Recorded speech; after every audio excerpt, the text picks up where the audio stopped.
cricket sabotage on the microphone switch, I can tell. Could you tell? We'll have that fixed up later. Yeah, crickets. They're not liking what we do. Points them out. There's people doing stuff, and then there's the pretenders that talk about it, or the excusers. Again, proper action, folks. Not just being busy, but proper. And then a lot of that, when you get involved with some of this, you'll find out even proper action, because of the universal criminality we're up against, will look like it's not effective. And you just have to get over that part and keep pressing, and have a spirit in you that won't stop, because it's about a bigger deal. It's really about a way bigger deal. And so I'm going to need maybe a mic check if you can. Maybe in the RLM chat, I'll look over there quickly. Is the audio going in well enough? It doesn't look like it's quite right. Any rate, I'll let that hang for a moment. But so really, the crickets means no action or improper action. And I don't know really. I get to thinking about that as I think about I'm saying stuff, and people don't like hearing that, I suppose. They want to think that we have other things to do, and that's not the case. This is a real issue that we're up against. We've been living a big, major illusion, and until we come to terms with that, and we in turn upon that, decide one way or the other, we agree with it. We can talk and chat and do all the kinds of things and just agree with it because we're not turning our attention to it, or we turn our attention to it. And so I guess that's the bottom line. I try to bring this stuff every week. We got lots more going on.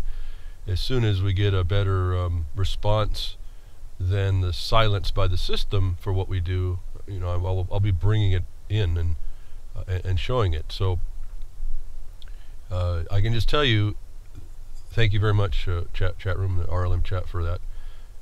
I can just tell you that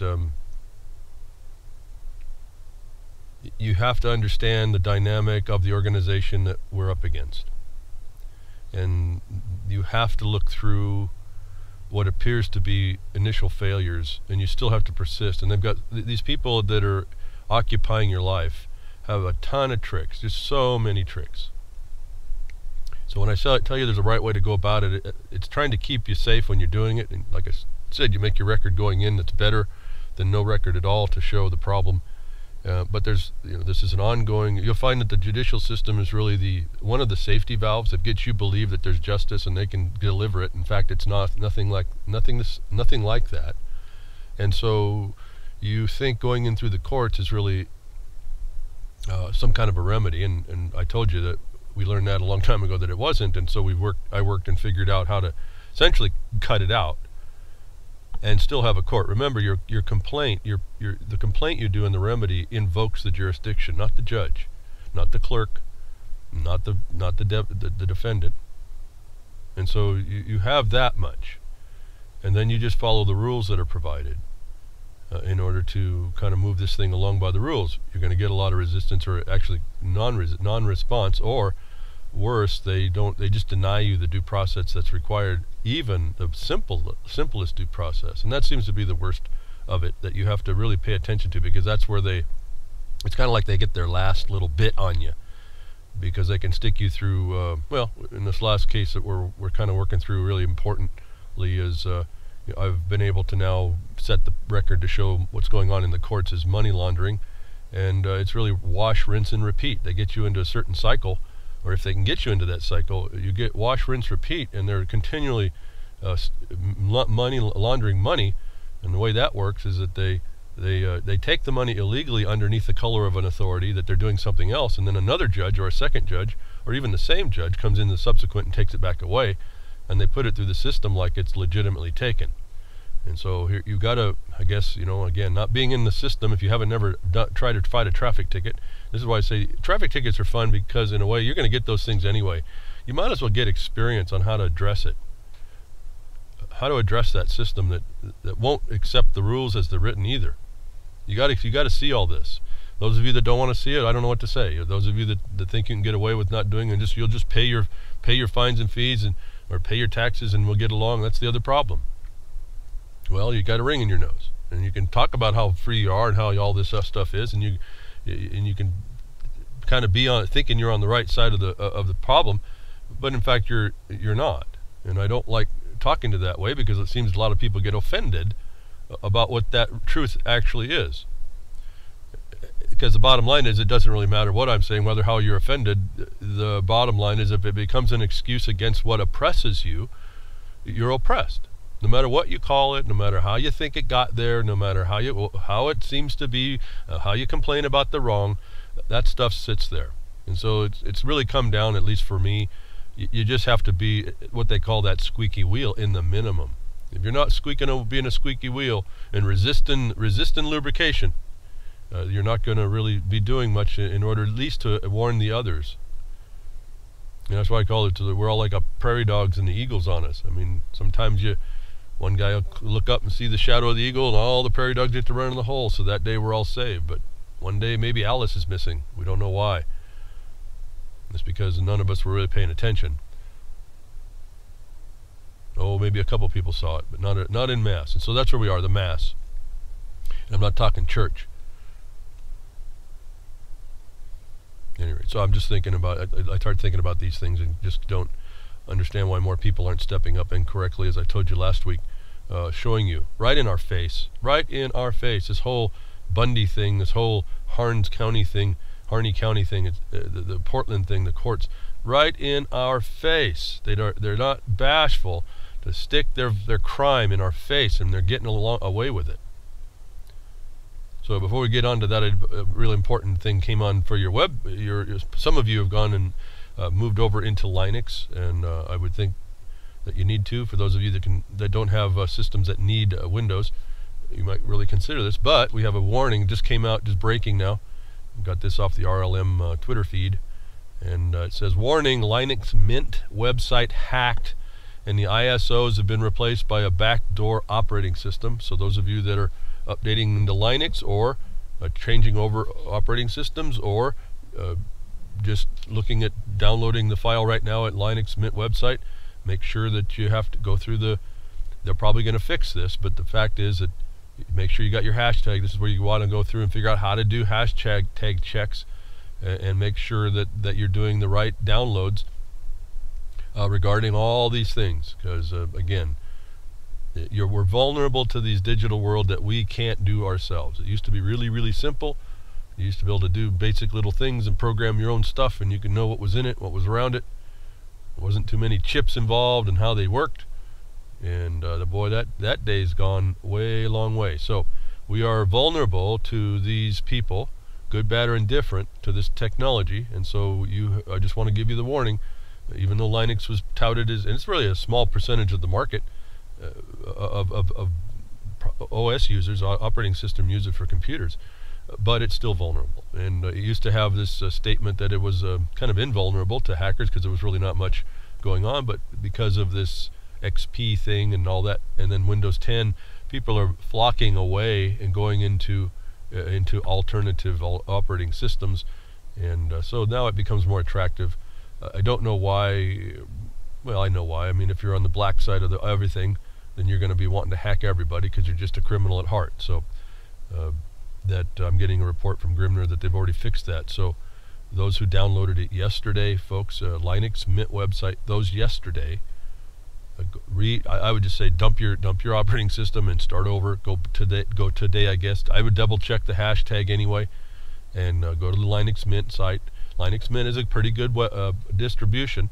It's very easy to use. A lot of people like it. It's very functional. It really works well, consistent. If you were in Windows, you can move over into Linux Mint, and so it's one of the top few that I would think you should be able to find that you'll choose. There's just hundreds to choose from. I opted not to choose that because on my systems it didn't quite work on all the system I had. So that's the only reason why I was looking at selecting that. So it's a fairly good, really good operating system. Lots of people use it and they're happy with that. So I don't want to diminish that, but again, I guess for me we are in a digital world. Remember big data, silent weapons for quiet wars, and if we're going to use this technology, we have to become a little bit more savvy to it. And I understand. I mean, I'm so beyond this stuff at some level. It's just a nuisance. So, just a word to the wise. But moving on, and last week we were talking about exalting the bar. Was going to use this Harney County thing to exalt the bar system, to cover up the fact that the courts, I would have to say all the courts at this point, because we couldn't get to we know where the Article 3 courts are.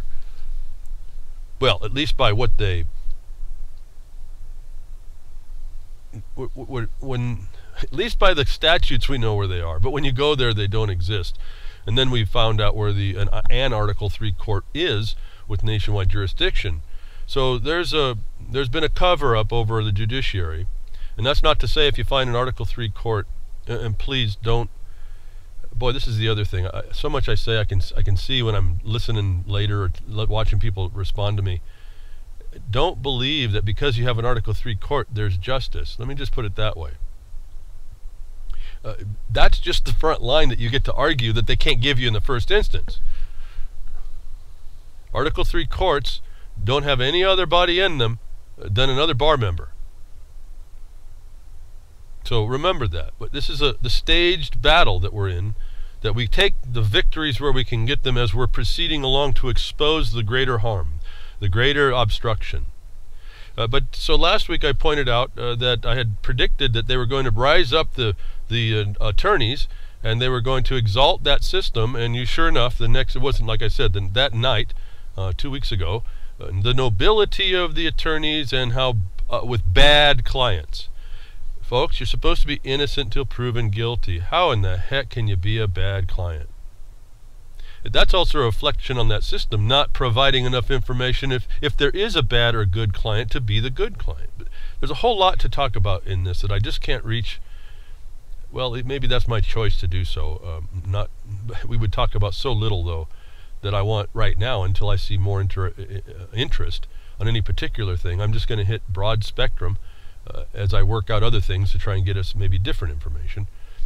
But I told you that they were going to exalt the system. They were going to hide right in front of you. They were going to hide the fact that they're criminals. It's happening right now, right in front of us. And yet not only are they incompetent, and we may have competency problems. That's mental health problems, because we heard that on the report.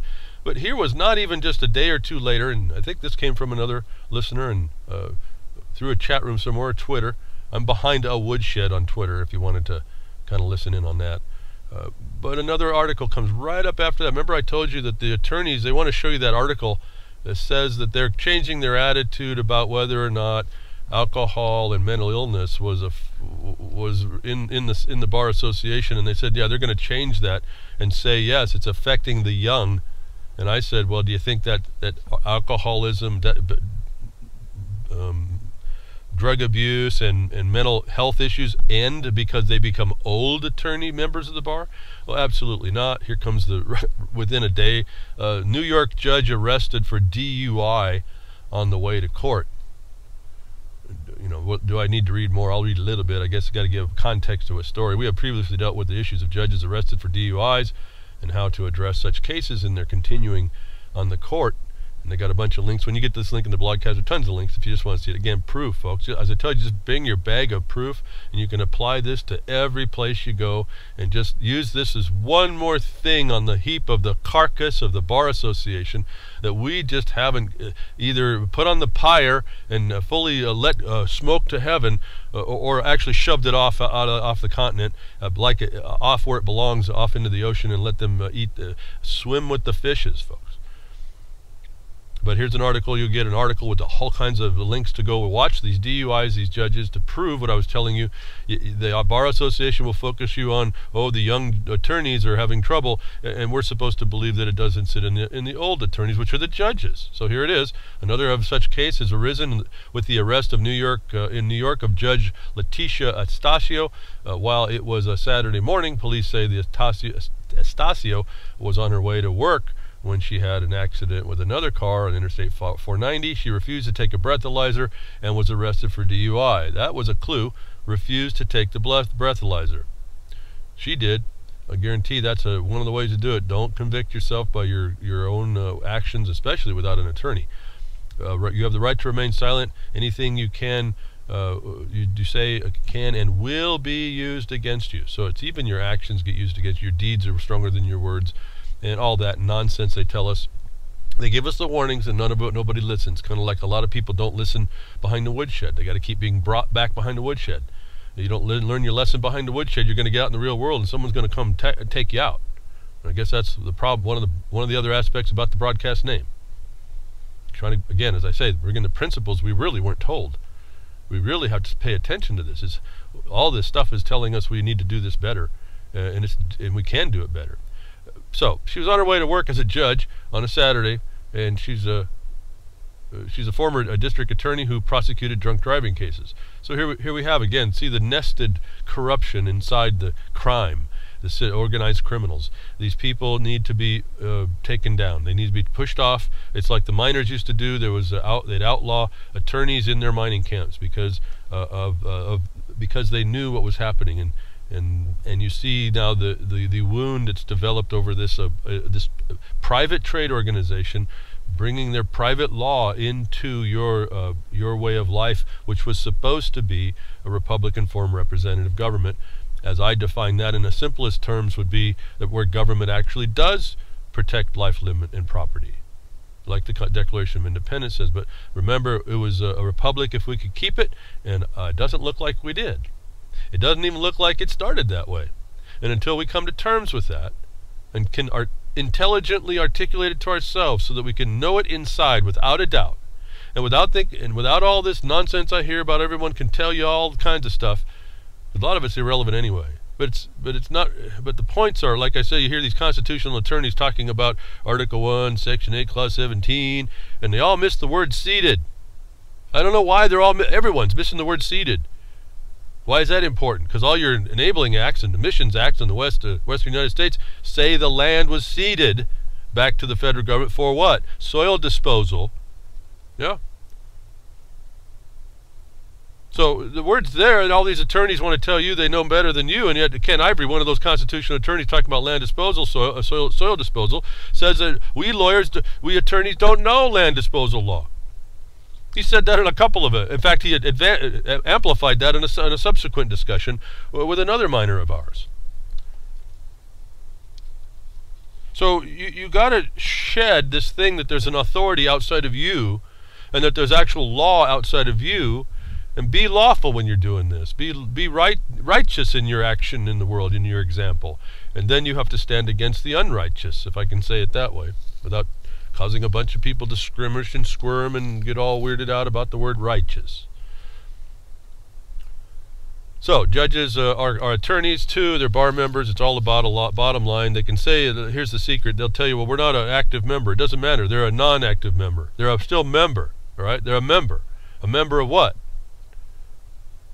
Of an association, of a trade union. No different than the AFL-CIO. You want the AFL-CIO running your law? Well, you've allowed it in the bar. So just got to see, folks. To me, we're not even in it. We're so far beyond question. You don't ever hear from me too much talking about, oh, the District to the Federal Court, 1871 Act of 1871, and oh, the 14th Amendment, non-citizen, and you don't hear me talk about any of that. Yes, I know a lot about all that stuff. But you'll hear, it's irrelevant, folks. I don't have to say it no more. It's irrelevant. You either understand you're living in an open-air prison and how to start dealing with the wardens and the guards who look like they're all official, which are really military. You see all the evidence that we're in a military occupation is everywhere. Do I prove that absolutely? I don't have to, folks. It's just good enough. Do I then call it out? Well, no, you don't walk up to the Nazi SS officer and say, hey, you're a Nazi SS officer, and get out of my face. You know, that's not going to take much. No, this is a whole lot more subtle. And then they threw on more and more indifferent, multi-dimensional attack, folks. How many years have I been saying this?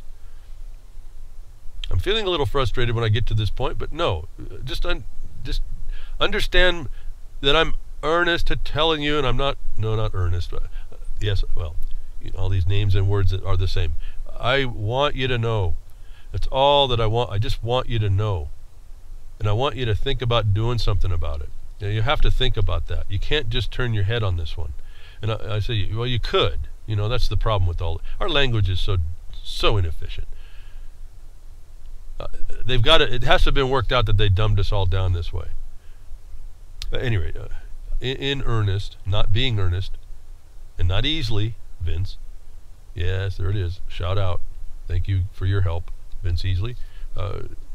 It's not easily to do what we're doing, but it's what we have to do. And so, proof. The judges are alcoholics, drug addicted, incompetency. They have competency problems, mental problems.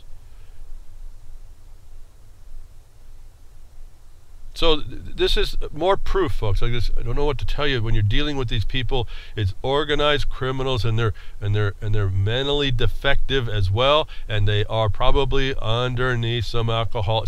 They're under the influence, and then they got their psychopathy or their sociopathy that you're dealing with as well. So understand, this is the battlefield. These people are well positioned. Their emplacements are well positioned and well known, and you're going to have to go in and deal with that. And you don't just stand up there and yell and scream about the Constitution, folks. We're so far beyond that. It's not even funny. It's not funny. I'm watching people go down every day spouting this Freeman stuff, sovereign citizen nonsense. It's irrelevant. They're so far ahead of you on this inside the system. We get the message about they got the message a decade ago, and people never look to change their tune. It's what I started to see really quickly, really quickly, and I'm feeling so fortunate to be able to have those eyes at that time to see it. Don't go down the path of the masses. Not that you have to find always look for an unwalked path, or the thing that's like always different, but you're looking for the better path. Again, as Gary L. had the program Road Less Traveled. It's that road less traveled because the masses are traveling down with the lemmings. The lemmings leap. The hyperbolic determinism of the lemming leap is your reward for that. But the road less traveled is probably the one you're looking for. Whatever road that is, you're just not looking for different. You're looking for effective. You're looking to get to your destination. So one of the destinations that we have to, actually the realizations we have to, as we're moving to our destination, is to understand these bar system is a bunch of inferior, decrepit people who have exalted themselves, and you're going to have to figure out ways to challenge all that. So there's tools. Whether the criminal, listen, I've been talking to them as a criminal. If they're if they have a competency problem, a mental health problem, do you think they're going to listen to you anyway? So it doesn't matter how we look at this. There's a disability in them, and they've made themselves independent of everything, even the law, as it seems. And they collude with each other, and why not? So you have to really get this in your mind. It's why, a lot of people go to court and lose, but, they don't make a record either. It doesn't mean that you're going to lose, actually, if you keep pushing away. What you're looking right now, because especially with the internet, is making that record that shows just how corrupt they are. They can't even give you the most basic due process, folks. That should be an easy thing to tell people. You look in your statutes, you got a set aside you can do on an original complaint. They don't listen to that. It says it right in the black and white. Well, if they're not going to give you that, then what are they going to give you? You have to make your record, and you have to keep persisting to keep exposing that. And there's lots. I don't want to get lost in all the things you get to do, but you get to do them. I mean, there's professions complaints. There's going down to other people, getting it on the county. You see that these courts are usually for the county, but they're a state court for the county. The county commissioners are kind of tied into that. You see, and so you go down, and when you finally get your record, you go down, and you only give you like 2 to 3 minutes to speak. In most places, you give them a 2 or 3 minute bombshell. You put everybody on notice of what's going on. Now, in a good place, you're going to have a lot of PEG access, which means you got TV rolling, and people may or may not be watching. You get a couple people together, and you start pumping up your PEG access, and they come, and then people can come and get the copy of what you got people going in making powerful statements to the record, to the people, and the people start to see how these subtleties of how everyone's being plundered, how they're being harmed and run down, tortured, utilized as fodder, how they are the cattle. You don't even talk about this stuff. You just show the points of departure from the law, and then you show that nobody will do anything about it. And then you say, well, that leaves it to the folks. The countryside has to step up. So these judges you can't know what you're walking in front of, can you? I told you that last week. You can't know. Why would you allow yourself into a system that these people can be now shown by their own documentation to impose sustainable development, which is sustainable debt in its ultimate sense, by all kinds of means? How these people are admitted by their own paperwork to be under the influence of something, whether it's drugs or mental incapacity, or even their psychopathy, their mental wiring. And you know, the stuff rises to the top, and you know their rules allow these people to rise to the top underneath this facade of ethics. I went through and I was looking, because it's part of what we're having to do now. I went back through and looked at the canons for the judges, and the supposed ethics model rules for ethics activity for their attorneys. They violate just about everything, and they don't care. And there's no accountability except for what we can push. So, kind of off of every time I got a lot of information to go, and I move over, because there's so much to say on any one point, that it keeps folding down to the one thing it's in our hands to do. And we're coming to the point when it's going to get, I just say, I told you before, for most of us in this nation, the United States of America, and I think in other places as well, in maybe different ways to get at it, we all have the, if you will, the obligation and duty to arrest crime. That didn't stop at the evil light who are in the offices of government. In fact, when you look at the documentation, when you look at how it all comes down and what they're obligated to, as I've said quite a few times over the years, after seeing what the true obligation and duties are of a public servant, I don't know that I'd want to be one, actually. It's pretty interesting what the true obligations and duties are. Now, being somebody that I think could uphold those, I could probably do it. I'm just saying, as a choice without any other knowledge than what I see as the obligations and duties, and how fine the line is actually in law over a violation that a public servant can do, and everything else that gets thrown upon you. It's pretty ominous, actually, and I can actually appreciate someone who takes on that task as a public servant in law, not the way they've got it, not as an organized crime syndicate. It's it is a high honor to do that and do it well, and there are some people doing it. Understand, don't really talk in absolutes. Unless I'm talking about the bar, it seems like that's pretty absolute. You're a member or you're not. Doesn't matter if you're not active. It also doesn't matter if you have a different opinion. You're going to go with their society. And so you have to go and push your issue to the bitter end, and you have to be willing to do that. And we have a lot of work to do, and that's why it looks overwhelming and why a lot of people don't want to try and do it.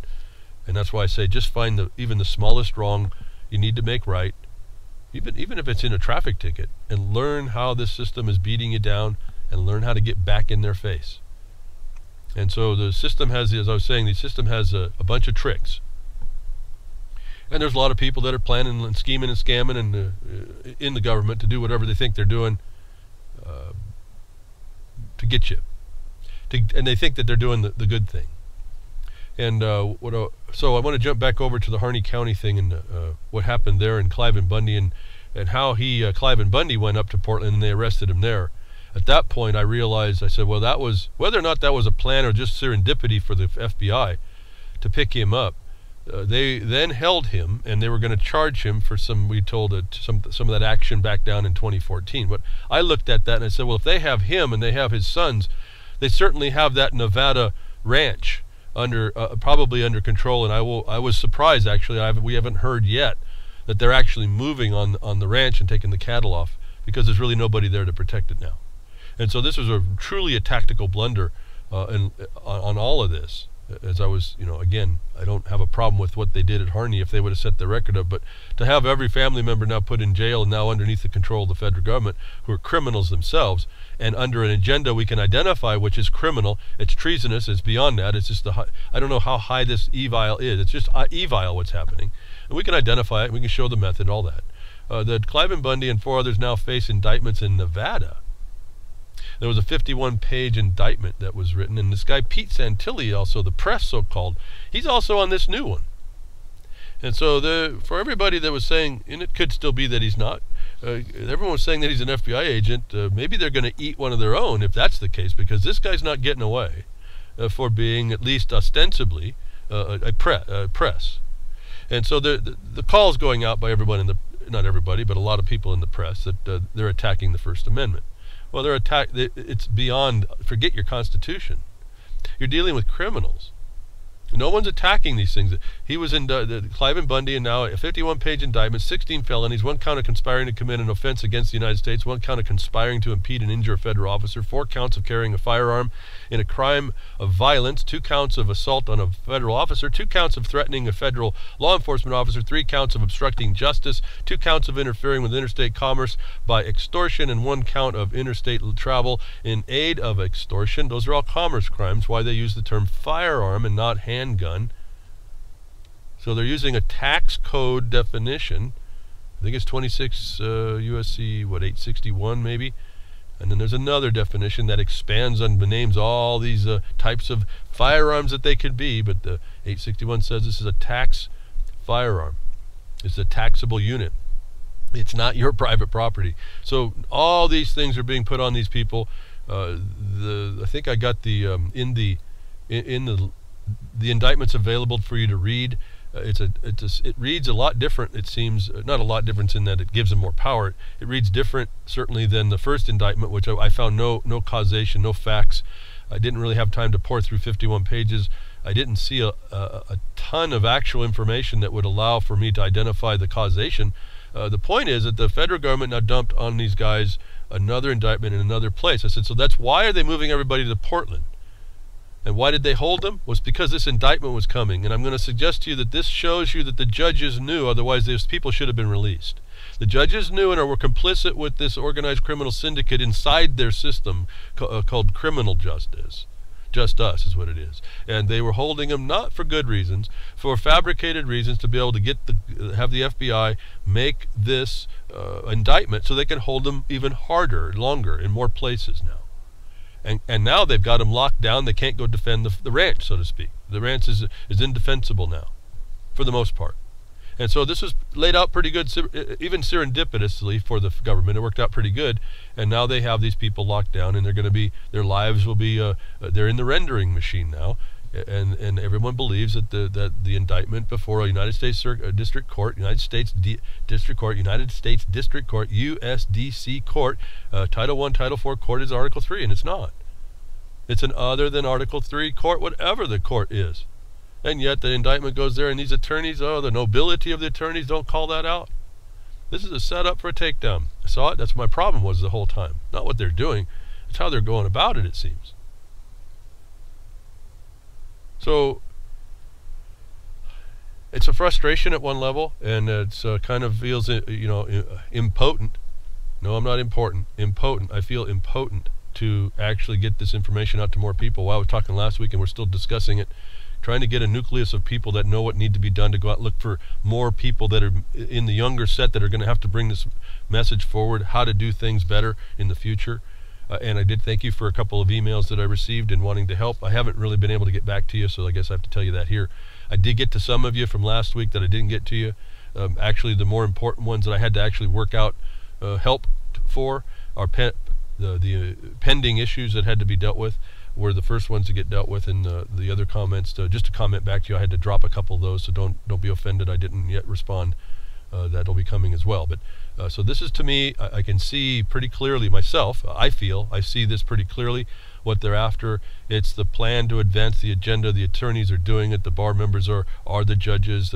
In fact, I could not find. In fact, I noticed this was important. A distinction here. The first indictment for Harney County was written by an FBI agent who was an attorney, and they let that go through on her affidavit. The second one was investigated by a special agent, but did not come through on her testimony. It came through as a grand jury indictment.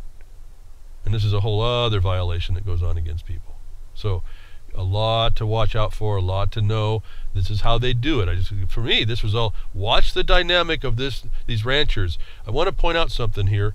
I did mention sustainable development. I'm going to go back. These people cannot recognize property. What's being lost in all of this, and I don't want to get too deep, but yesterday I come in and heard a couple conversations going on over the RLM on a different program. Absolutely, well, I just couldn't listen to it no more. There's some people that I didn't know, and there's some people that I thought didn't know that I thought were plants and shills and or promoters and propagandists, and they are. What's being lost in all this, folks, is the property disposal that the ranchers have given over as consideration for what they do and the promise that the government gave them.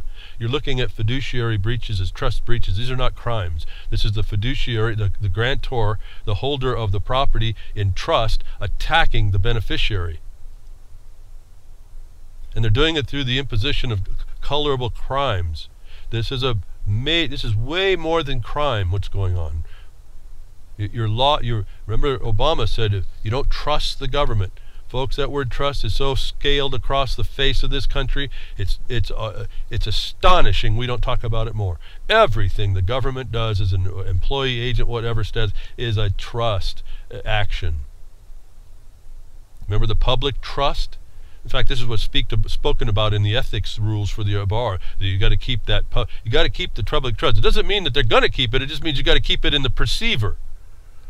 You can pretend like you're giving it out, but make sure that the perceiver doesn't understand that you're not giving it out. These trusts are literal, folks. You need to understand trusts and trust law and what's going on there. It's probably the biggest contribution I can say I've brought to the mining law is understanding over a decade ago that what this land disposal starts out as continues and has to be is a trust. There's no authority in the government over it. It's an obligation and duty, not a power. The power is in the disposal to the one that's disposed. The power. Look for the power. That's your first thing. Now the beneficiary doesn't have a lot to say. He's got to do what he's got to do. But once he's doing it, he can't be attacked. And that's what's going on here. The consideration, they're doing it under the color of sustainable development. People don't even know what the words they're using. If I've wrongly identified some shill promoter, UN agenda promoter, well, I'm sorry, except that your words and the words being used and parroted are of that foreign imposition, and you have nobody has any place to be talking about another man's title.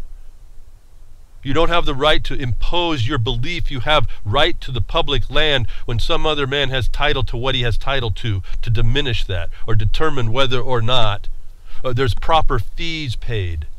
That's between the two parties, and those issues are before courts that are incompetent. We've got a whole lot more important thing than to focus on whether or not it's sustainable that a cow can live with a tortoise. It's not even close, and those tortoises are there because of the cows. Those families gave up consideration in the property. They gave up their property that was disposed to them to do what they were doing. That is being violated. And so under the color of all this other obstruction and division, the Bundys of the world are getting destroyed. It's nobody else's discussion. And this is right where the miners are. Don't tell me you have a higher title than I do over the land. Don't tell me you have equal surface rights to me. Law says I have it, like any property should be. I have the right to exclusive, peaceful enjoyment of doing what I have to do is granted to me by an act of Congress.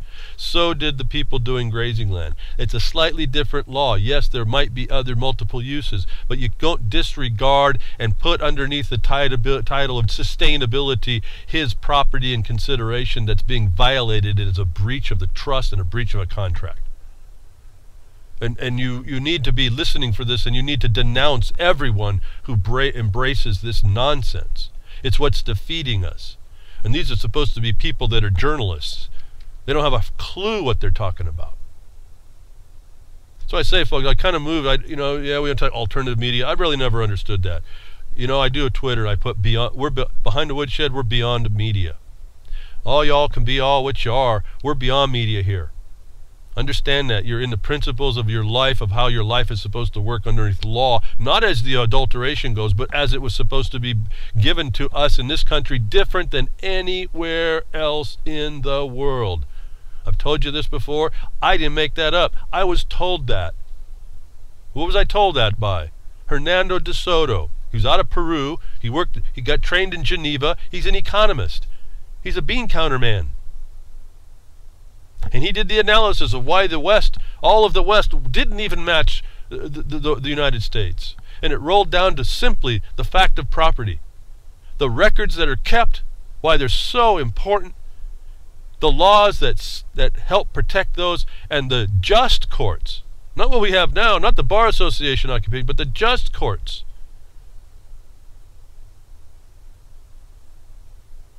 That impose the law for the protection and peace of the property owner, and essentially the producer that produces the raw materials of a nation. Everybody else is a pretender. Everybody else has to take from those few people in the nation who gladly do what they do, as I said before. It's not even we're put underneath this, we have to make the raw materials. No, there's an incentive to make the raw materials. There's a way of life about it that you are incentivized in your own notions to go after. It's not the same as a typical slavery. It is, though, when you look at the state use of it. No, I'm not talking about today's, I'm talking about even the disposal. The disposal was to encourage people to go produce, because they couldn't get everybody to be a slave you didn't pay. You didn't pay right, or you abused. So they made us slaves in a different way, and a lot of us will say, okay, that's fine. I just wanted peace in my life. I'm willing to go move boxes of rocks in order to get this little, whatever, this little gold, silver, copper, so that I can hand it to someone else and make material for your iPhones. And so you can sit and you can build your thumbs up while you're scanning through your computer to go look at some movie or something. But what they've done now is they've attacked the property owners that were in production, and they're doing it by way of commerce. What I brought up before, a firearm is an IRS tax code definition for something in commerce. These laws of commerce are extortion, commerce by extortion. That's Title 18. Almost, I think all of Title 18 is commerce-related charges. It's over and over, folks. This thing is so simple to understand what they're doing, and nobody steps up and says, whoa, you guys, you officials, you're abusing and usurping your offices to come after producers as criminals. And then I hear the people on the internet talking about, their opinions on this matter. Drives me nuts at some level. But to bring sustainability in, folks, let me give you the little clue. Go read the law. Go read the ONC Act of 1937. And I want you to go down and I want you to tell me where in there it says about sustainability. I want you to find for me what it actually says. And when you find that, and I want you to go find it, because you need to see the black and white of this. You need to have a word in your mouth that you know is beyond doubt. When you hear these people talking about sustainability, they're shills or they're stupid. One or the other. These are universal agents for the universality of the world, or they're just stupid. They're actually trespassers. They're not respectful either.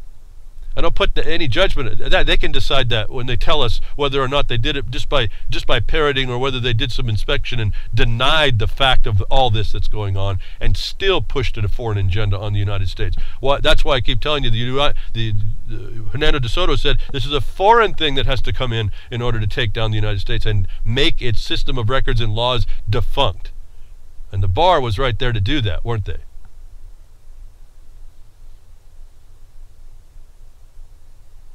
Weren't they? They're there to do that. And it says it right in their paperwork. I've read a lot of it already. So this is not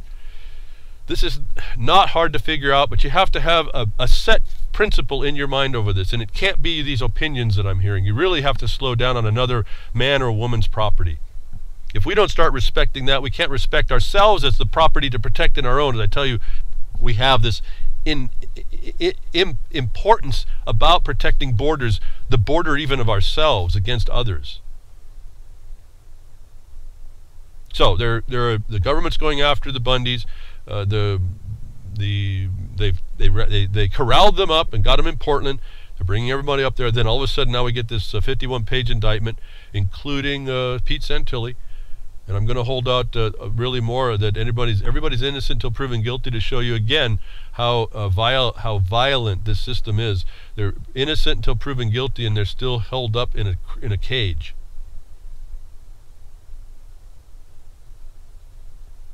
That used to be false imprisonment. It used to be unless you proved you're a violent felon, you didn't even have handcuffs put on you.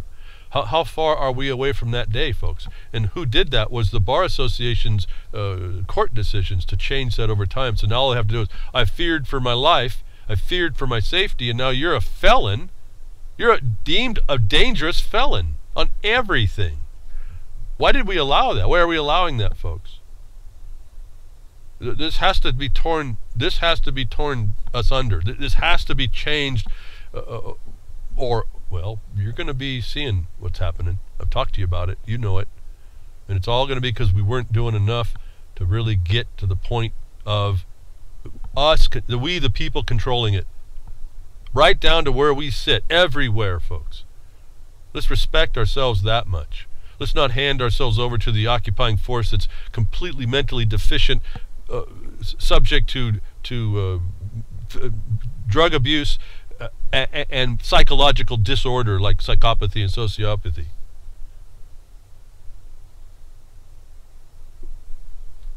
Can I end here? Can I hear the rally of the nation coming up and standing up and going and saying we will? Yes, we can. How about if we yes we can that, folks?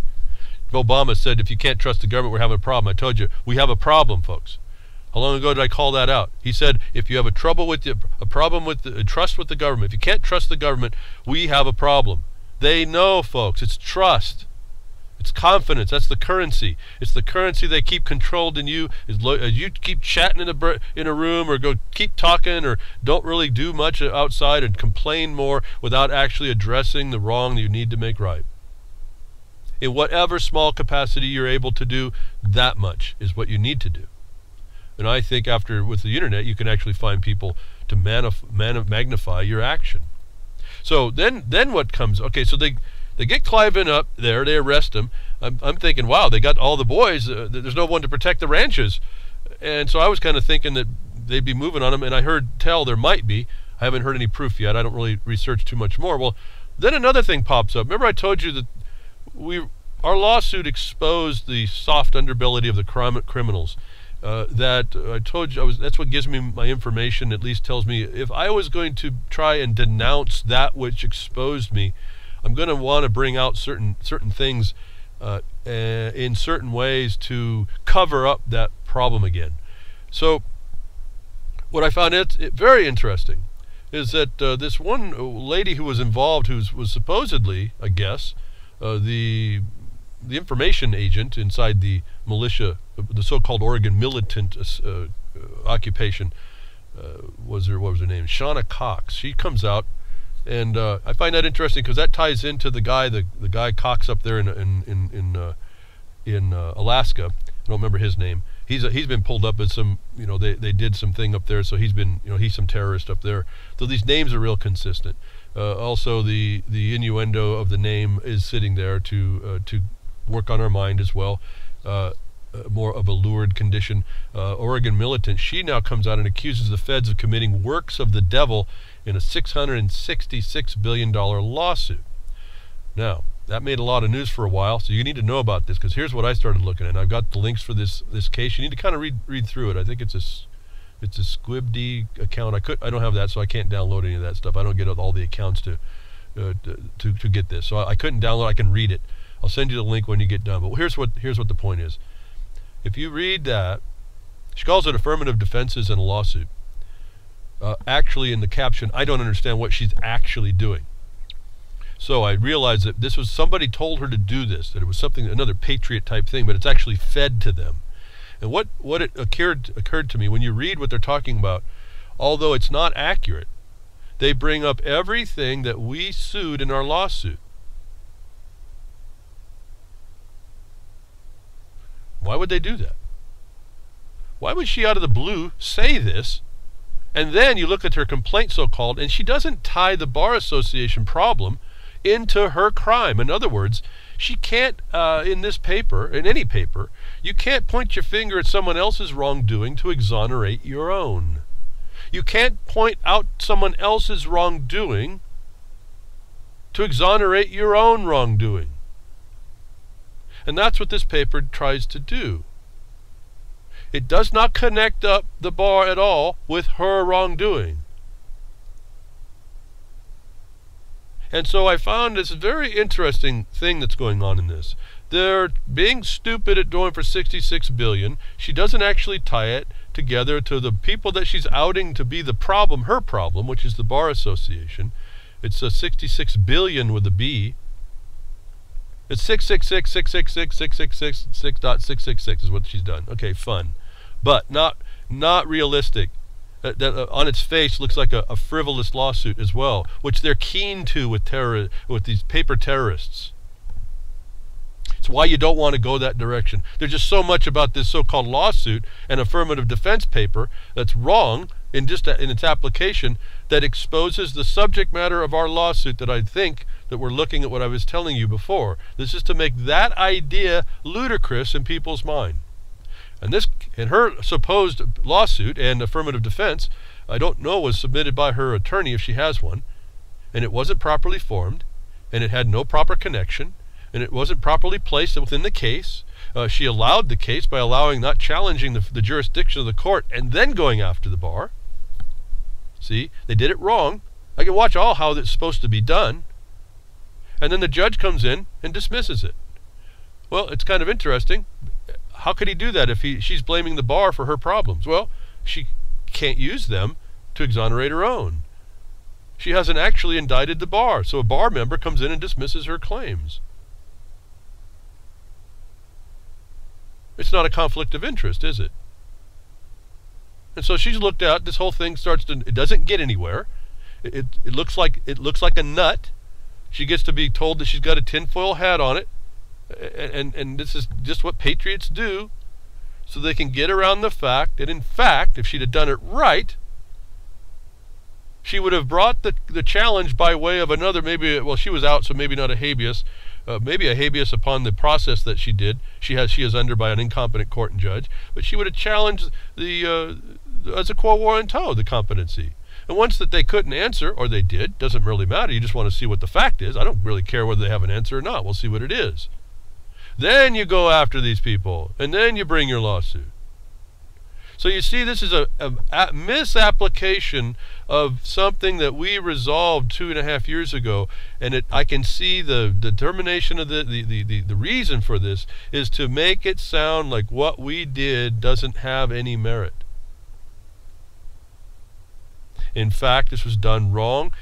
There was no purpose behind it. The affirmative defenses are irrelevant at this point with the way she's done it, and until she complains that the court is incompetent and the judges are incompetent, it really doesn't go anywhere. And guess what? Her attorneys are really duty-bound not to expose the brotherhood, aren't they? Don't bring shame on that brotherhood. Don't dare tell them that we're doing this wrong. No, let her file frivolous paperwork that we'll just bat away real easy, and no one knows the difference. And all the subject matter she talks about in people's minds looks like it's been dealt with. And if not dealt with, then it doesn't rise to the level of a tangible harm. And so this is all a mind. As I looked at this, is that there's somebody behind the scenes of this whole thing is doing exactly what it looks like is going on with respect to our outing the system for the organized criminal syndicate that it is.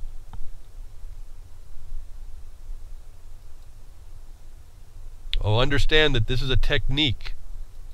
When I saw the 66 billion, I didn't really have to go farther. That it really spoke to our case, even incorrectly, but got close enough. I said, wow, there's nothing in the world right now that would speak that way, that would become that close to what we did and be so wrongly applied. If you know what she is talking about, you would have applied the law and the remedies differently, folks. You understand? You're getting that. See, when you know how. So I tell you, learn the black and white, learn what's going on, learn some of these processes. It's not so confusing. They keep us confused, and we keep ourselves confused by not rolling up our sleeves and doing the hard work. And as long as that happens, them, they'll win. They're going to beat this. They're going to expose. They're not going to be exposed the way they are. So I'm fascinated at one level to watch the powers that be, the powers that are, the real ones that do harm against us. They are working against what we did in 2013. And I think maybe only a few people that understand that can see this thing that I'm telling you. So if you can't quite get that, or you have the sense that sounds right, maybe I would ask you to settle down and prove that to yourself. And you're going to see start to see more of what I'm looking at and how to keep track. They aren't transparent to me, folks. They really are not. There may be something that's transparent to me, but not this.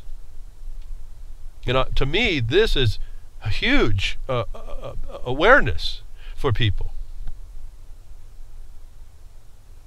So, I'm excited at one level because we have a very major foundational point to start. If this is only the start, we're coming from a very powerful place. So powerful that even when we're not even in the game, they're trying to defeat it in people's mind generally. They're trying to throw out, see, all this stuff goes out and it sounds like nonsense. So when we come along and we say, well, this is what you need to do, they go, oh, no, they didn't see that Shauna Cox tried that. It didn't work for her, and it's nothing of what was done, what we did, or how you go about it.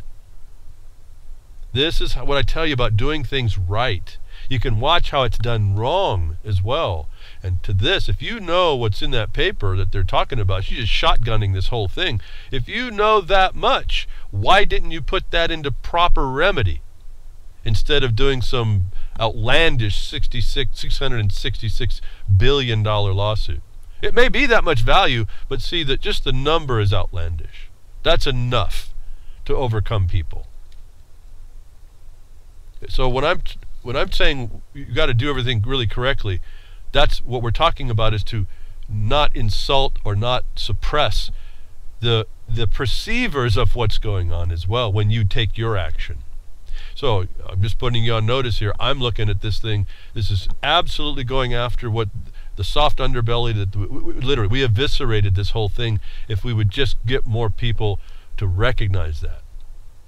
If you're in an occupied territory, one resistance fighter or a handful of resistance fighters identifies the others, if you didn't know they're amongst you, but it's not going to stop them. It takes the rest of the people. And giving us license and giving us if you needed an inspiration, there's people been before us talking. I don't do this very much, but here's a statement that's been read. I think it was John Locke that said it. I got a link for to the document. Wherever law ends, remember, extrajudicial law ended, folks. As soon as we went into extrajudicial, law ended. So I don't need to do any more analysis for you. You really don't need it. Extrajudicial means law ended. You need the court in order to go to enforce your law. Hernando de Soto explained that to us, if I didn't know it before. The system of laws and the court systems that would enforce the law. Extrajudicial is beyond judicial. You're in a lawless state. I don't know how much simpler and more clearly I can state that and not have to go a whole lot of places to prove it. They told us. The government itself told us. These people, the FBI says that they're standing up for terrorism. They're the terrorists. There's no law. They're bringing the places into courts like Article 1, Article 4 because there's no law. It doesn't matter. No one says where the law is supposed to go and be. So lawlessness continues. Wherever law ends, tyranny begins. Wherever law ends, tyranny begins. NDAA, folks, was if we didn't know about it at all before, tyranny began. This is the offshoot of all of that. Now, you can deny it, you can think about there's other things, you throw all your ideas, oh, well, it's because of the districts that were made in 1871, and therefore they're not just, folks, so you don't have the power. It doesn't matter if they're not just. They're an occupying force that will deal with you. And guess what? You think that you know about the Act of 1871 that made districts that were part of a corporation. Why don't you use that? Because that's what I've been talking about with the Article 1 and Article 4 problem that the courts are having right now. We did. Why don't you take your knowledge and put it in application instead of whining about it all the time? That there are districts shows you there's a veneer of authority that's not consistent with Article 3. That should be your in. And don't expect the criminals in those veneer offices to listen to you. You got to have more. So wherever law ends, tyranny begins. If the law be transgressed to another's harm, and whoever in authority exceeds the power given him by the law, and makes use of the force he has under his command, to compass that upon the subject, which the law allows not, ceases in that to be a magistrate, and acting without authority may be opposed as any other man who by force invades the right of another. This is acknowledged in subordinate magistrates. So here we have the magistrate and the magistrate judge if we go to the federal level. He that hath authority to seize my person in the street may be opposed as the thief and a robber, if he endeavors to break into my house to execute a writ, notwithstanding that I know he has such a warrant and such a legal authority as will empower him to arrest me abroad. Folks, what have I said all this time? That statement is theft by extortion, felony theft by extortion, felony theft, felony conversion, a seat of authority appearing under color of authority to steal and harm you. Why do you need more? They went extrajudicial in this country. Why do you need more? You can go against all these people. Now, I'm suggesting do it in paper at this point. Make the record. Same thing I was suggesting that these Harney County condition. Make the record of put the record out that the process that will issue from the powers that be, whatever they're, the federal or the state officials, is incompetent against you first. So when it happens, you can point that out. They didn't do that. They're not doing it now. They're not doing it after this supposed lawsuit. They're doing the lawsuit of $66 billion instead of what they ought to rightfully do against the tyranny that they now face, which John Locke was saying becomes there is no authority in the color of authority. It's as a thief and robber. And so Lysander Spooner should come into your mind. All these thinkers and these people that seem to be a lot smarter than I was because they figured it out without so much as it took to get me to see it. 5 cops wanting to point their guns and threaten to kill me. That was my wake-up call. That's where I got the rose-colored glasses slapped away from me. I was in my little utopia as well, knowing, well, I guess it's just how we live. It's just going to have to be underneath the gun. We're in a free country. I guess we gotta pay our fines and taxes and all that stuff. I didn't think more about it. Till one day I said, well, maybe tomorrow I may not have been able to think about it because they'd have taken me out.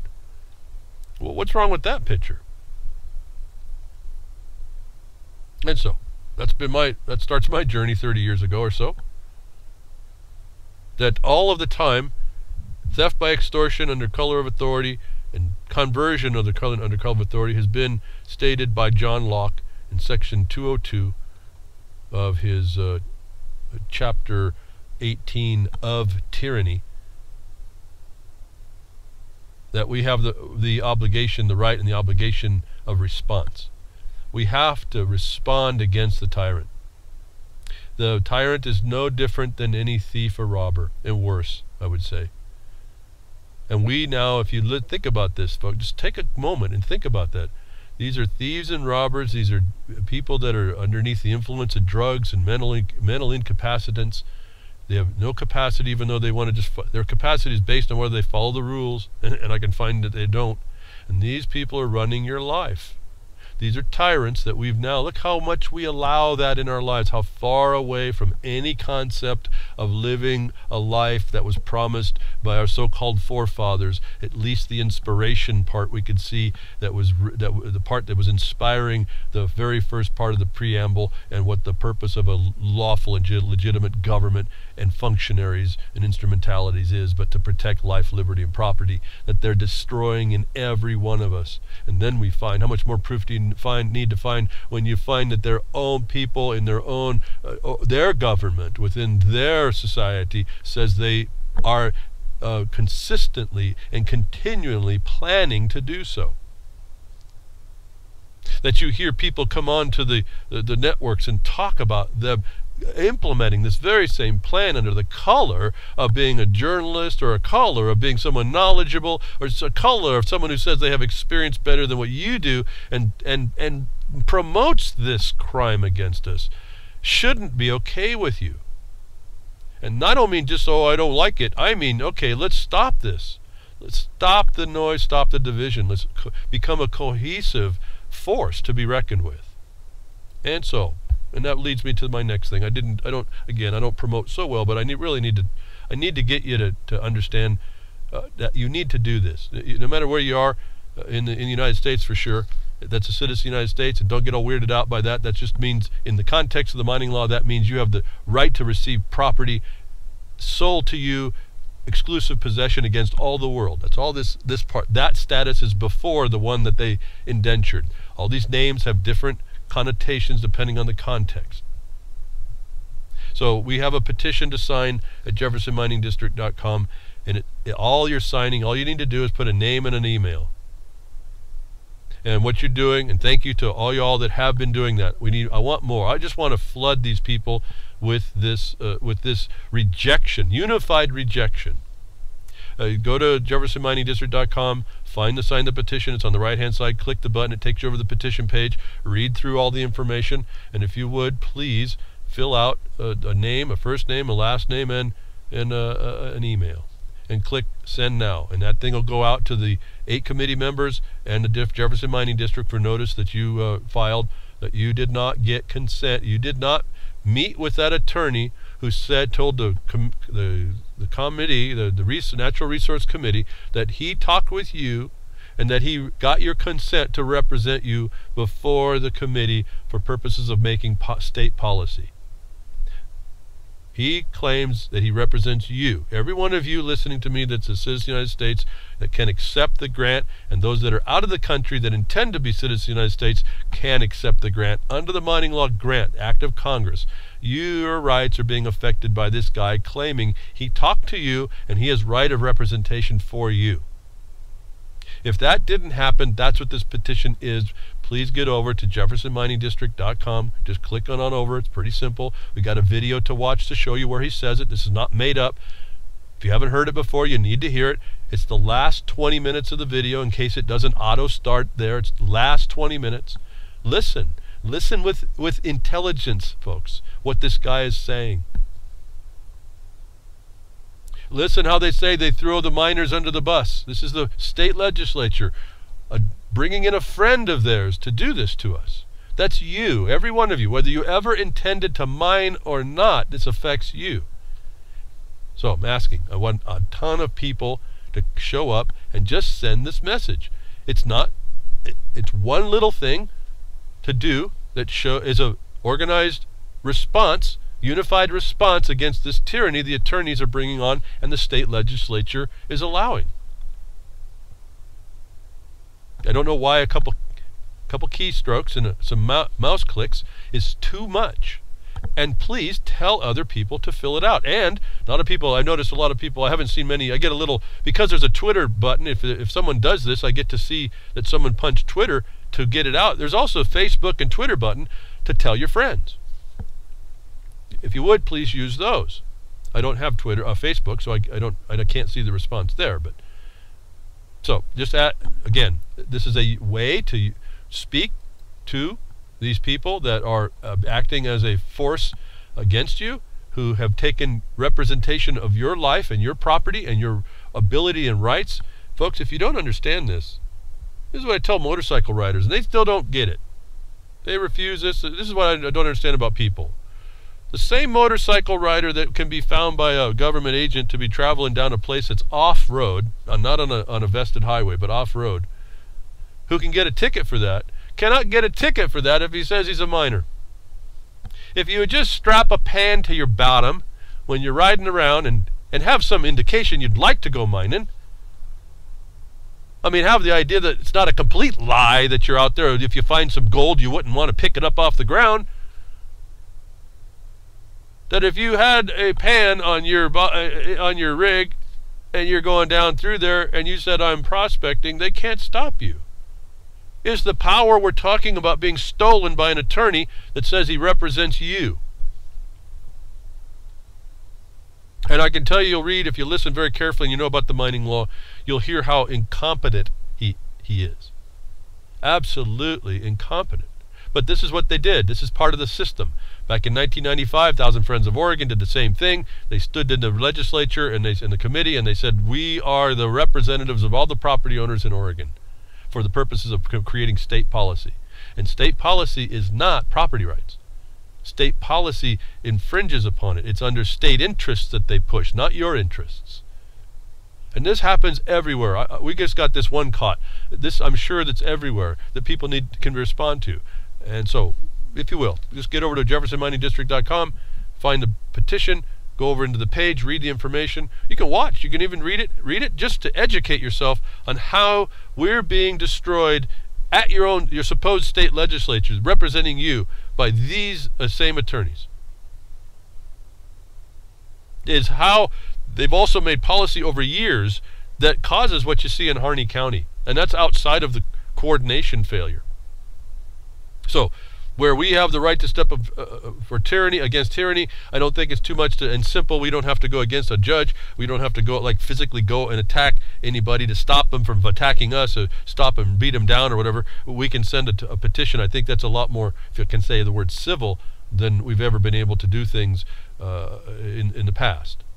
Now we could start sending you want to send a message, folks. You're going to shoot across the bow.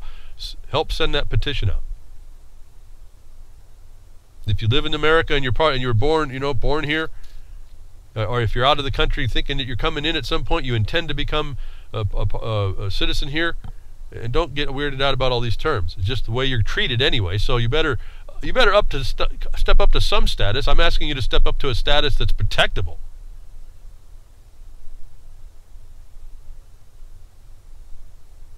You're going to be at a protectable place, or are you going to have see, I did it too. I try to avoid this because this is another patriot nonsense. It's alienation we're talking about. Unalienable, not unalienable. That's commerce. They get you talking this nonsense. It's unalienable. UN, unalienable. Or inalienable, IN. Do you want the ones that you have inherent in you, the UN, the right of power of alienation that's in you, not to be divested from you? Or do you want the inalienable? You can pronounce that any way you want. That is the civil side given to you. Property comes with unalienable rights. That's not the civil side. It's the rights they can't take from you. The power of alienation. It means it can't be taken without your consent. That's how they're taking it. You don't know that. And you don't say, wait a minute, you trespassed. And you did it under color of authority. That's a felony. That's a felony theft by extortion on the property, and it's felony conversion against my right. There's two different purposes in those. They sound almost identical, but they address two different subject matters. So, unified voice, and especially the miners. I would hope that the more miners would be coming and understanding what the power of this is, and they're actually speaking out. But it seems like the microcosm of the miner is the macrocosm we know as America. Most people are either afraid, cowards, to protect their own property, and really, as I said before, probably not worthy of the property that they have, or themselves, because themselves, it extends down to them. They have no respect for themselves, or they're afraid, which is not an excuse, or they just want to remain ignorant. And that's not all those things are not good, and I don't know how to make it softer so you all like the change that you allow on yourself. This is really, here's some of the old stuff that was talked about in the day, back in the day. We have such a high response. When I talk to you about trusts, we have such a high duty.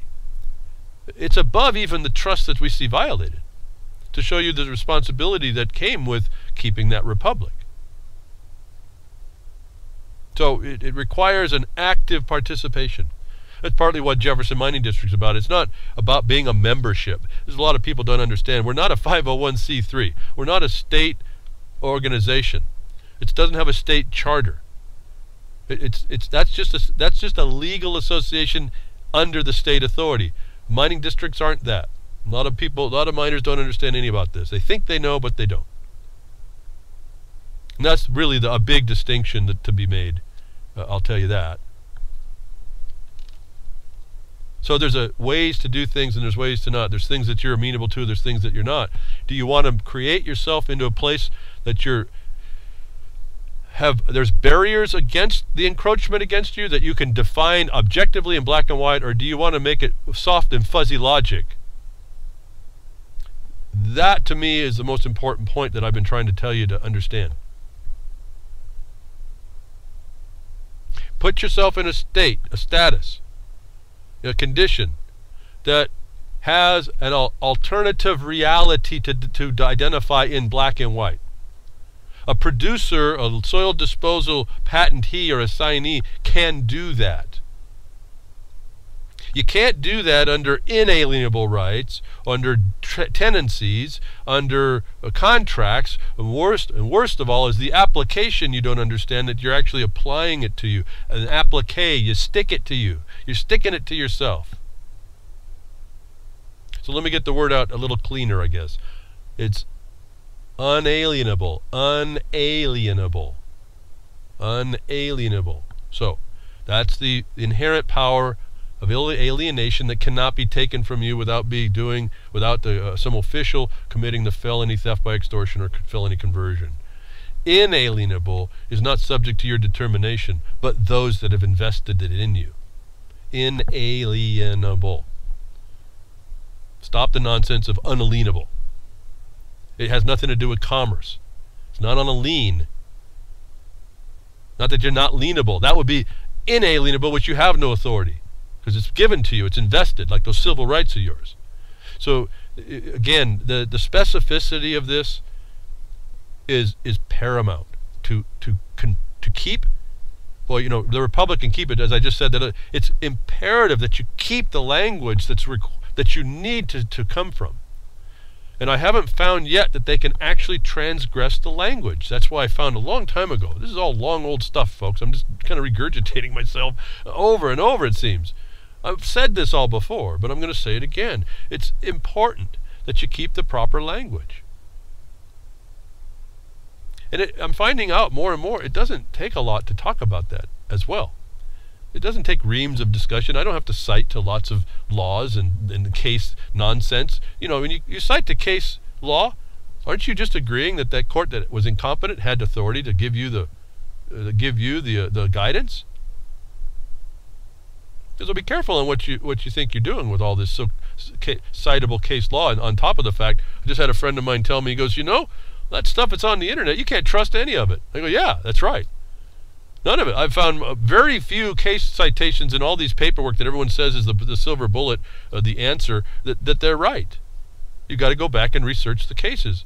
Very, very few are cited correctly, and very, very few are even pertinent to what you're talking about there. And I think that was also part of the deception that the government's using, whoever the controllers are, They have tons of people. Let's throw this out there. Let's say it's the bee's knees on how you respond, and it's all wrong. And we suck it up like it's nectar. We're the insects that we are, the adult insects that we are. Just suck it up, thinking it's the right thing to do. And like I said, I mean, for me, I look at Shauna Cox's petition, and it makes no sense. I couldn't make sense of it. Trying to make sense of it, I couldn't make sense of it, except that it made sense that it was an example of how the system would take these subject matters it was speaking of and pass them through as harebrained ideas are not relevant and not worthy of further mention. So it's up to us to make the discussion more proper. And so when the story starts to get thrown out, you got this thing going on with the Ammon Bundy and this and that. See, they try to go. You can see this envelopment of anybody who spoke out against the system. You have to understand that's part of the dynamic. They're going to come after you. Speak out, they're coming after you. You have to be able to understand that and have made fortifications or have people around you. That's why it's better to work in groups. That this Sheriff Glenn Palmer is being attacked now because he stepped up and he called himself a constitutional sheriff.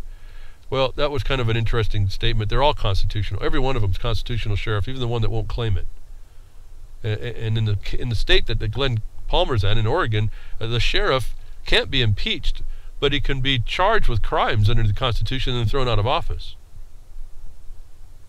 So they can't deny being a constitutional sheriff because that Constitution is what they're liable to if they go wrong. And there's about 4 things you can do that, which we are setting up on the not against him, but in a different issue, different sheriff who's becoming a problem. No one is off limits here, folks. The judges, the DA, they're all fair game when they become a tyranny. And to show you the control of the occupier, the Bar Association, in their infinite wisdom, made the action for usurpation of office solely commenced and prosecuted by the district attorney. My question to you is, what if the district attorney now is the one who's in usurpation of office? To show you that there's little glitches in their matrix that allow us in and to make up different thoughts on how you're going to approach that problem, to show that the occupier didn't meet the law. What is that? That's a big international law violation. You get to press it. Do you think that a drug-induced psychopath, mental midget in a perceived office criminal is going to listen to you? You know, that's highly unlikely. So you have to really come to terms with this. But so Sheriff Glenn Palmer is under attack because he calls himself a constitutional sheriff. Like the Sheriff's Association, all their sheriffs are not constitutionalists. But see, they're after this title. It's why you've got to be careful on how you get yourself identified. It's why a long time ago I thought it was funny they would call me a constitutionalist. I said, wait a minute, didn't you take an oath of office? And, yeah. Well, didn't you say you uphold the Constitution? Well, yeah. Well, then aren't you the constitutionalist? I didn't take that oath. Dumb look on their face. They're lost. Now they're going to go to some other point, another point of departure in order to try and get you to capitulate to their lack of authority. It's these people are not that smart, folks. And it's easy to denounce the titling, and if they keep bringing it up, you go after them for it. Did you take an oath of office to support a constitution, folks? Some of you have. Some of you have brought that in and made it important for the rest of your life. Well, that's fine.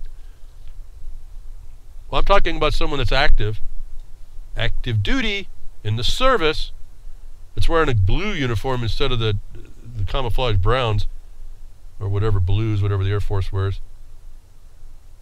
They're the ones that took the oath. They're the ones that said there was a constitution to follow. They're the ones liable to that constitution. And so they're the constitutionalist. And so we start getting it, we don't stop letting them call us names, and we start putting the trustee in his place. And I think at least the word in your mouth becomes a much better place to start from than where they put you. Doesn't matter that they beat you up. But Glenn Palmer's sheriff's wife had to speak out because of stories being told, the noise that comes out to try and vilify her husband. This is kind of like almost unprecedented in my mind that she would even come up and explain what's being told about her husband, about where he was in all this, and his participation in the murder of Lavoy Finicum, and his agreement with what the FBI did, and all this stuff. She has to step out now to try and state and protect what she sees as a wrong. So this is what happens. He has to have someone to. I don't know if he had to, but she did. She felt compelled. His wife felt compelled to bring the narrative more to the truth, while the Sheriff's Association that Palmer is involved in is asked to investigate Palmer's conduct. If you don't know how incestuous this entire thing is, you can conceive of it. I'm saying it's literal.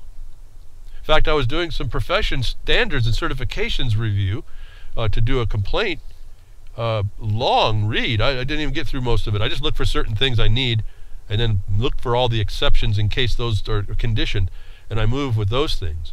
But if you read that, you absolutely understand that this entire certification process, even though it's a department of the state, is actually a federal imposition. And this is not a surprise. I mean, it's just more confirmation that you live under a federal veneer and don't even know it. In fact, I was going back to that indictment, the 51-page indictment. They say state and federal district. Guess what? The state of Oregon isn't named then, are they? The state and federal district is where this happened. What did I tell you about their district courts have their territory? This is not a literal territory. This is the veneer territory that these people did these concepts in. If they knew how to attack that, there is no state and federal. There's supposed to be two sovereignties. They aren't in a district. One's a state. I mean, this is pretty simple stuff, but it seems to go by everybody. That the Sheriff's Association is supposed to be the constitutional sheriffs, no matter what they want to admit to, wants Palmer investigated over his conduct regarding this issue over there. So there's a lot of pressure coming on a guy that I think is pretty upstanding generally. I've never talked to the man. In a way, I feel like I want to expose some things to him so he can expose the rest of these pretenders, even the Sheriff's Association. Probably be a good thing if he was kicked out, but not on the basis of an investigation that he did wrong. But this is what you're up against, and this is what may come against you. That his wife, it was, within just a short time, she made her statement. I think it was on the 9th. They had come out on the 8th. See, so she's responding to their attack. And they will attack. They're eating one of their own. Why? Because it exposes this crime against us in the state. These associations, remember, these are just legal entities as well. They're no different than the Bar Association is the Sheriff's Association. These are legal entities. Remember, the political parties, Democratic Party and the Republican Party, are associations. They're just legal entities, folks. I don't know why people don't pick up on this. They are so far down the feeding chain, it's not even funny. That they have as much power as they do is really an astonishing witness. So the rattling of the sabers comes out. There's lots of accusations being flowed. You have to make sure your record. See, I guess the point about the wife coming out is she's trying to make the record correct, right? So that the narrative doesn't run down the wrong track. This is what I tell you about your records. They have to be collecting up and writing. It's a lot of work, but you got to delineate and clearly specify everything that's going wrong. I guess the most important things, really, because everything goes wrong. It's an endless list of wrong that happens. You got to be careful to limit it. But I mean, you go after the most important wrongs, and you have to document them. And it doesn't matter that they don't listen to it. You document it anyway. And the way I try to do is I'll make a paper. It's like a domino. I build one domino and I lay it up. I build another one, another one, another one, another one. Each different paper builds on the next event. And so all I'm doing is I'm just building on the paperwork I did before. So it all ends up becoming one statement. It's a package. One supports the next. It's the package of evidence. It's the chain of title of the wrong. And who done it, when. So I only have to do these documents once. But there's still a lot of work, but you pull them together. And the domino, and then when it's time to go after, you just hit the back domino, and those dominoes start falling, and the last one falls right on the head of the one you're after. Is that a silver bullet answer? Is that an end-all be-all? No, you're dealing with a criminal syndicate. Get over it. So the wife comes up for the wife of Glenn Palmer going to try and think she's going to make the record right. That's so important. Don't know how successful she's going to be because things can be twisted. So you have to be careful not to speak too much. Not sure that she did. I'm just saying she came out right after the Sheriff's Association wants to attack her husband. One of their own. They're eating their own here. Why would they do that? So they've got the system now. You're seeing how it works. It's got to protect itself. It's got to send out the saber rattling. It's got to warn you all off. Feds issue warning on revenge threats. Folks, don't threaten. Don't seek revenge. I keep telling you, it's better to go right at them underneath an obligation and duty. Like I told you we did when we went after the Secretary of Interior. We're obligated by Title 18, Section 4 to say there's a crime going on in your office and you're the one done it. Show cause how you aren't committing felonies and treason. Now, the FBI responded to go try and beat us up a bit, but they couldn't because then they found out they were going to be in violation of 18 U.S.C. 3 as an accessory to the felony that we identified, to have her show cause that she failed to do. Is that a silver bullet? No, but at least we have record made that we're not the terrorists. We're not coming as a threat, as a mere retaliation. You come with law, the purpose, and the right to do so. To do what, folks? To keep the peace that the governments failed to keep. Responding to a rising tide of threats in the wake of the standoff in the Malheur National Wildlife Refuge near Burns, Oregon, federal authorities are warning law enforcement agencies around the nation to be on the lookout for retaliatory violence from extremists affiliated with an anti-government movement. With the anti-government movement. I'm not so sure they were saying it's anti-government, but that's the spin. They're saying that they're anti-bad government. And they're still involved with it, but they're not calling it out. So I'm not going to go on. We've heard this before. This is like the fusion center type stuff. But the point is that don't come out. Don't let yourself be identified in a retaliatory sense. That there are people coming out in this shows me ignorance across the nation. Because there's ways to do this that wouldn't. And I would wish that all those people that sense a retaliatory responses in them to go get more educated and come together with the more proper attack.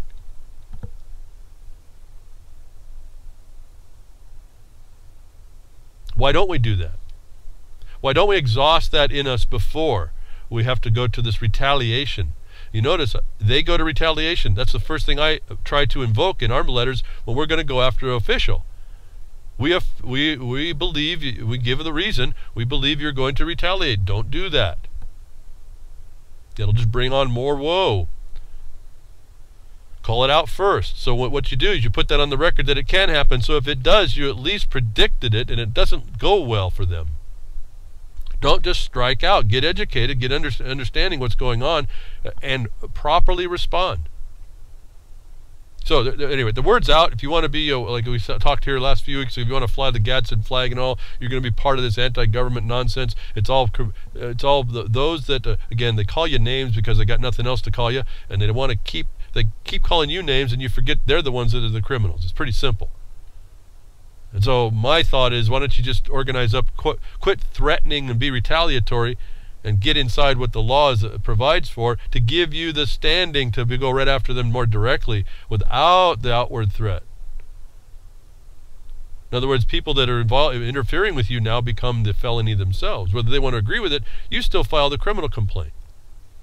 Not prematurely, after you have the record made. So the feds will call you they're not bashful to say you're the problem.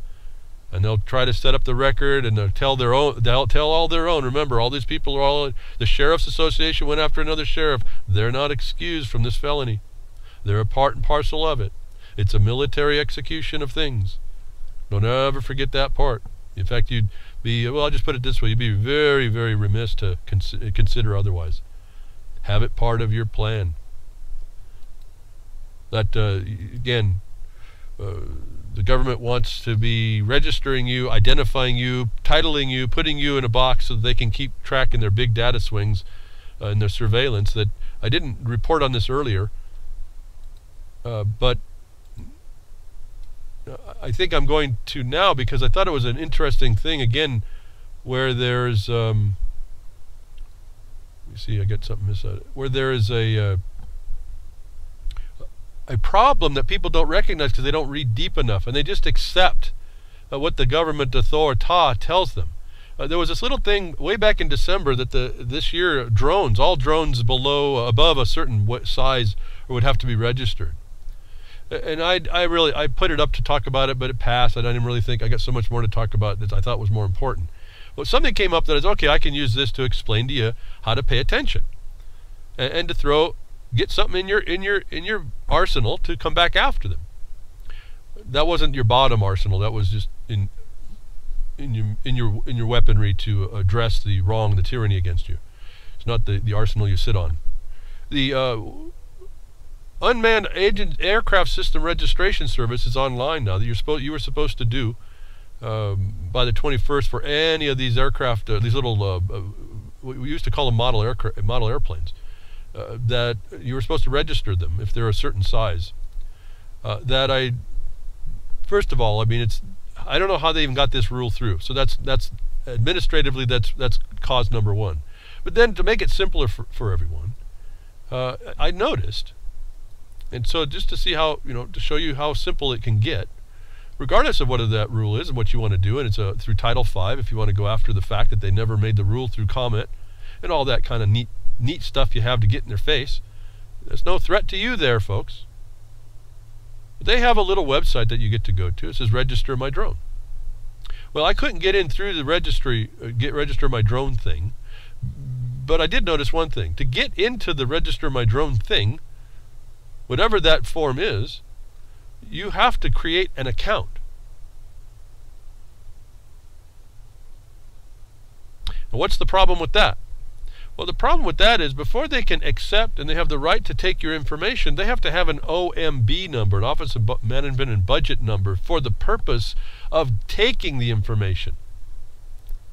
And because they passed this rule so quickly through, I highly doubt there was any OMB Office of Administration of Government investigation of whether or not the web page has an OMB number for the purpose that's lawful.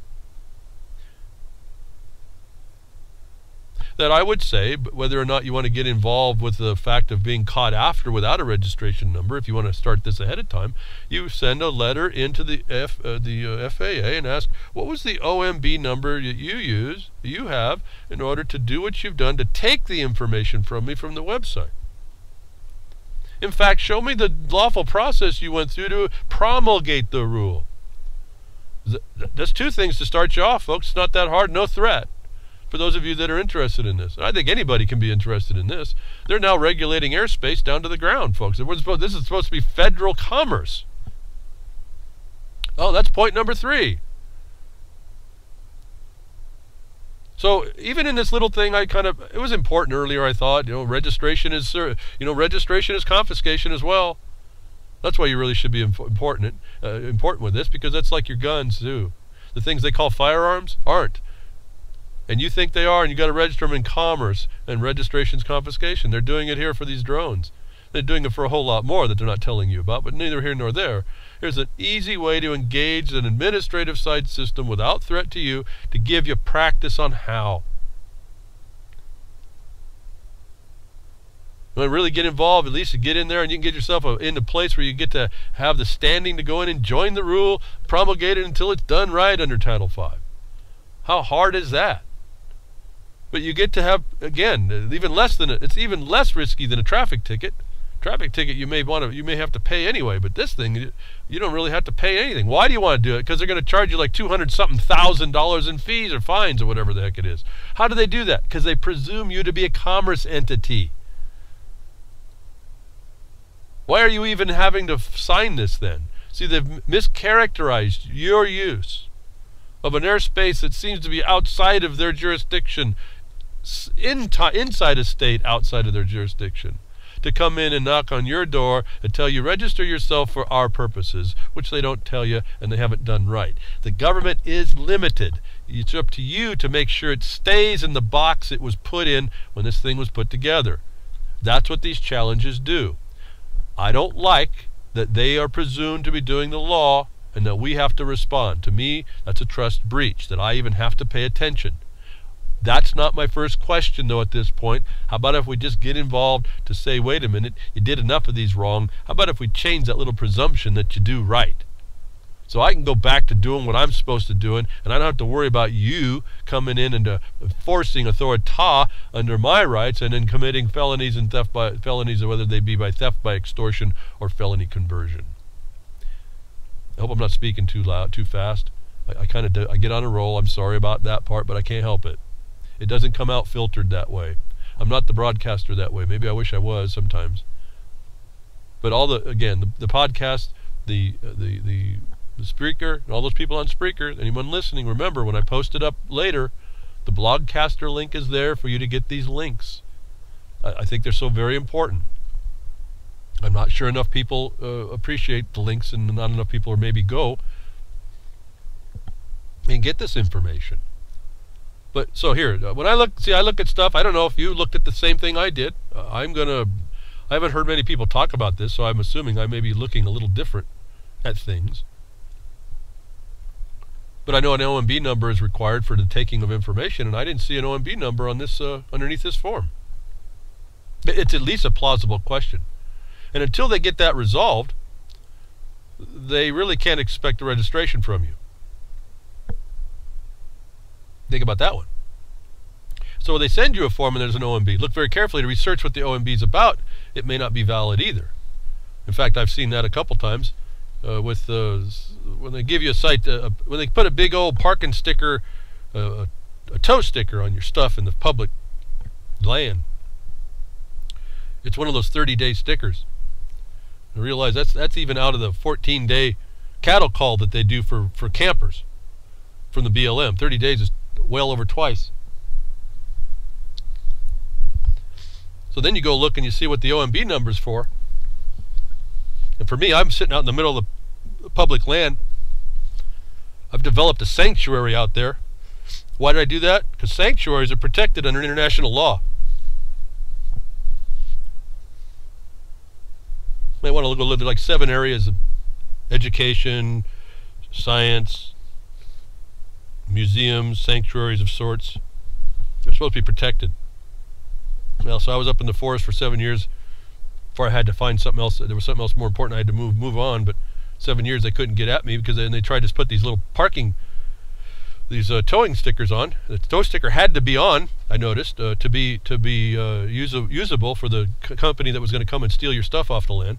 And then I noticed the OMB number and I went and researched it, and it had nothing to do with where I was at. It had to do with facilities, just like the BLM Authority is relevant to facilities, the things they create in the public land to aid the general public.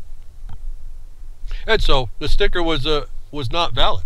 And so I would scrape it off, first of all, and I'd take the wad of the scrapings I had and I'd stick it in an envelope and send it back to the sheriff and say, this is improperly applied. You're violating the law to use it.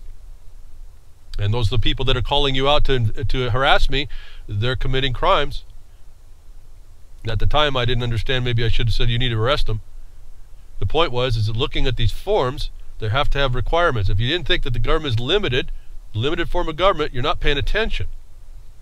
The problem is we're now, every moment we have to limit the government because it's been given itself license to the Bar Association to be presumed and given deference that what they do is lawful.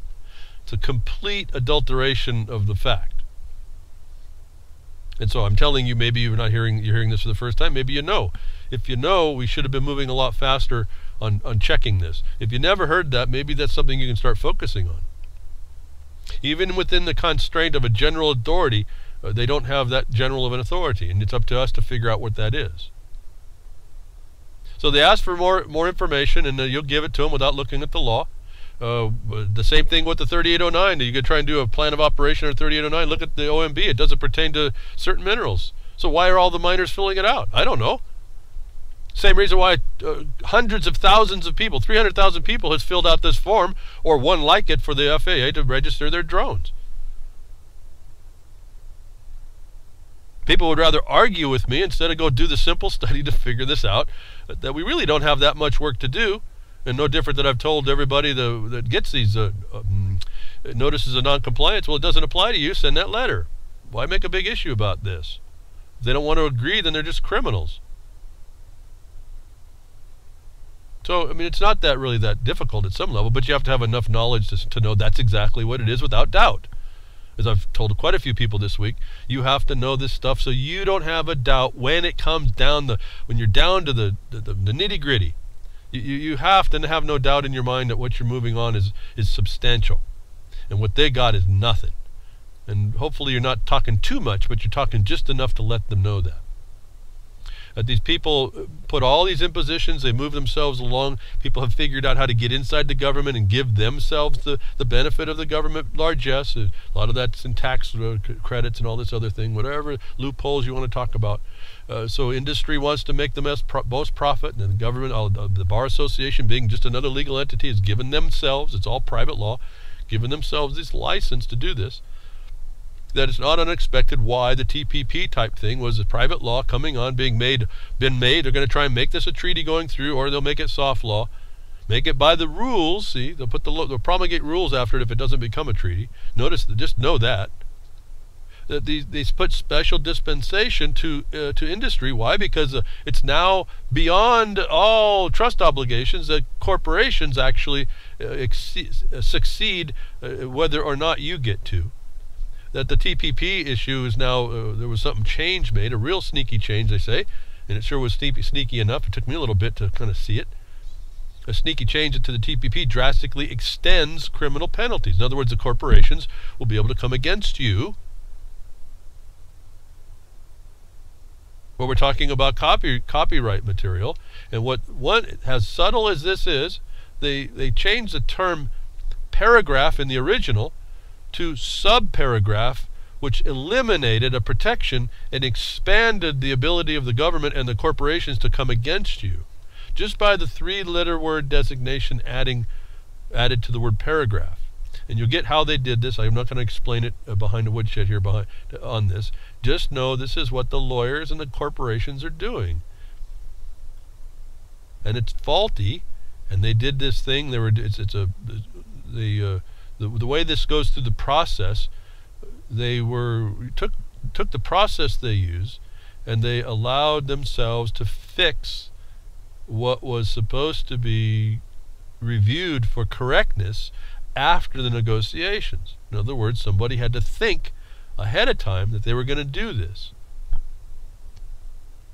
That when they go through and do the scrubbing work to fix this up, make sure it's more consistent with the law as it's supposed to be, they took the ability to, they took that opportunity when it's underneath no scrutiny in order to make this change, which expands the corporation's ability to come after you. And that means us, no matter what. It's about music, it could be any copyright, it could be the websites and everything else. So this is the sneaky, underhanded stuff that goes on. You can be silent about it, or you can make this thing the wrong you want to make right, and start talking to people, important people, the ones that would be making these decisions despite us. Maybe you can persuade them to not. It's certainly not going to happen if you don't. So, again, there's a whole world that's been developed around us, and we can continue to excuse it, or we can roll up our sleeves and take our part in it. This sneakiness that goes on now, it passes as okay. It can't be okay, folks. I can't believe it's okay. I can't believe you think it's okay, and I can't believe that you can continue to not really be responsive to it. When we were talking earlier about the hackers on the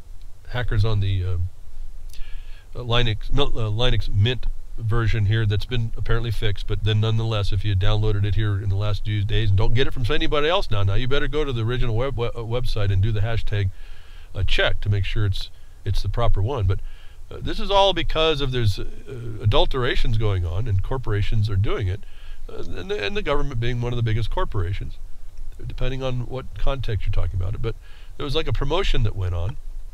I've been saying be careful your upgrades for Windows 7, because they're going to try and give you a Windows 10, and they're becoming aggressive. Well, now we come and we see the hand-in-hand agreement with the government over the Department of Defense upgrading 4 million devices to use Windows 10. Now, what I found astonishing is that they said the DoD ran this through a certification process, a governmental certification process, and it passed muster. It passed the National Information Assurance Program and the Defense Information Systems Agency Unified Capabilities Approved Products List.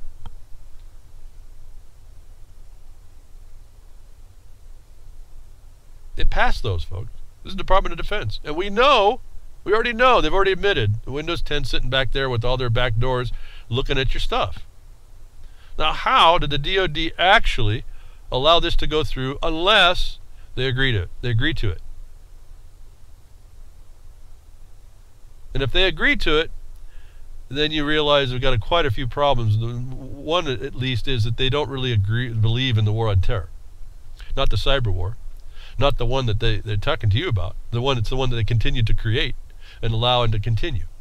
If you think that Windows 10 is secure sufficiently that the DoD is going to accept it, well, I don't know what you got in your pipe. And this is just a promotion piece. Because even if it may be coming that this next thing, this story that pops up, if everyone's going to go to accept that the Department of Defense is believing that Windows 10 is secure, then this next story where the FBI wins lawsuit over forcing Apple to install spyware on IP phones is really kind of a ridiculous story. And there is a ridiculousness behind this so-called FBI win over Apple. It's not unknown, not sure. It looks like that Apple's been playing games to give themselves some more market advantage as the defender of security, when in fact they've been playing the game all this time. That if they're going to allow the DoD is going to allow Windows to be their secure platform, Apple means nothing. It's all done, folks. And so again, we're back to the silent weapons, quiet wars. You choose to use this technology, understand the consequences of it. If you're going to be becoming more and more susceptible to this, you become more and more susceptible to the failures that happen, like when Russia bank licenses were revoked for using hackers to withdraw funds. The banks themselves were hacked in Russia, or from Russia, or somewhere around Russia, were using hackers to take money out of your account if you had a bank account there. Warning, Will Robinson, this could happen to you anywhere then. Well, they got caught. What about the ones that are not getting caught? And they get losses they blame on hackers, and it's actually the banks doing it. Russian banks have had licenses revoked after being suspected of direct participation in using hackers or blaming cyber attacks to withdraw funds illegally. Like, that's almost a redundant statement. Withdraw funds illegally on that, isn't it? The Russian Central Bank suspects that certain national banks have been using hackers to withdraw funds from the accounts of their clients, according to results in a recent investigation conducted by experts at the central bank. This brings up another idea. You have these Office of Inspector General. You see a wrong going on in an agency that's fraud, waste, and mismanagement. Make a report. How did this investigation start? Someone had to make a complaint. So there it is. You go ahead and put your money in the bank. Go cashless, folks. To me, it's just evidence of how things are going in the world. If you continue to accept it, this is where our future is. What's that little video? It's gone. Put money in the account. You don't even get done with the transaction. It's gone. And it's the bank doing it. If you didn't understand your fractional reserve and now your derivative system isn't the same thing, if that's not so obvious.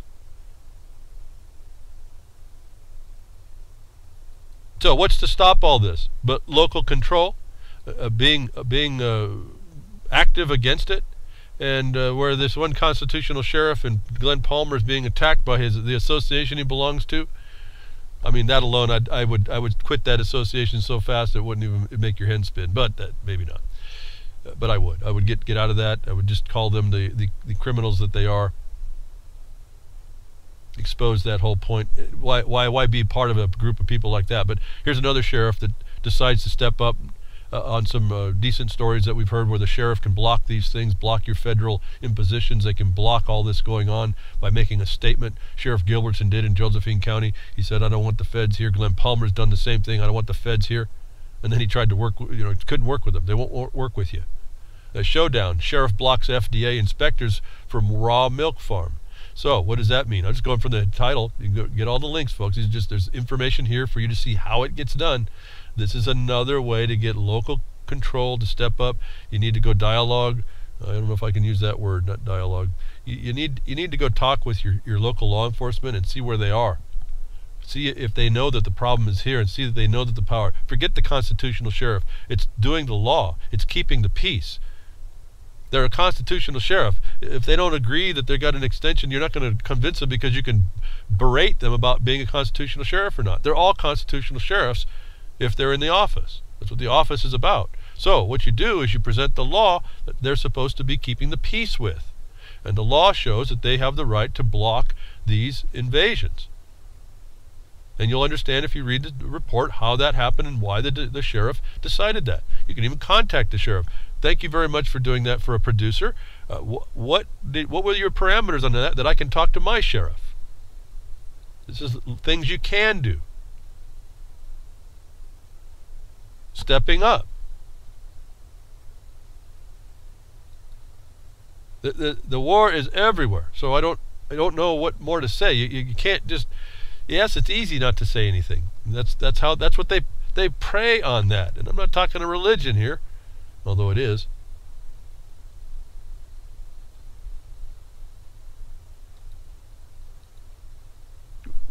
The sheriff can become a big power. That's why they're after Glenn Palmer.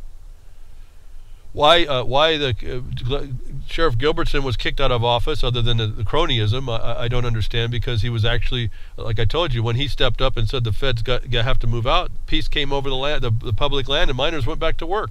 They all wondered where all the miners went. The miners went back to work. They weren't being hounded and harassed. And in turn, the county wasn't hounded and harassed. With the miners come in and say, "Hey, what's going on here? Why aren't you enforcing the law?" It was really that simple. So we can keep the battle going, or we can stop it. We can start to bring. We can saber rattle, or we can go talk with people that may have the power within the system to help us. One quick thing I want to touch on here is going back. Let's go international over here. Russia and Turkey exchange threats, and war tensions reverberate along the Syrian border. This is really something that's starting to build up. I don't know how this is going to turn out, but and it was the United States and NATO was being a little bit questioning.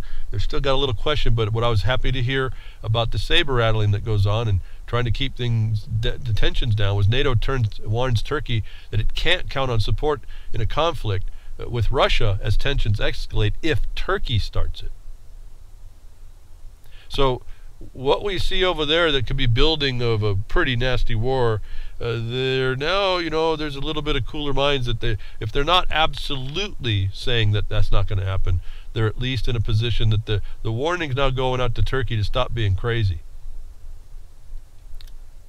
We're not going to support you if you start it.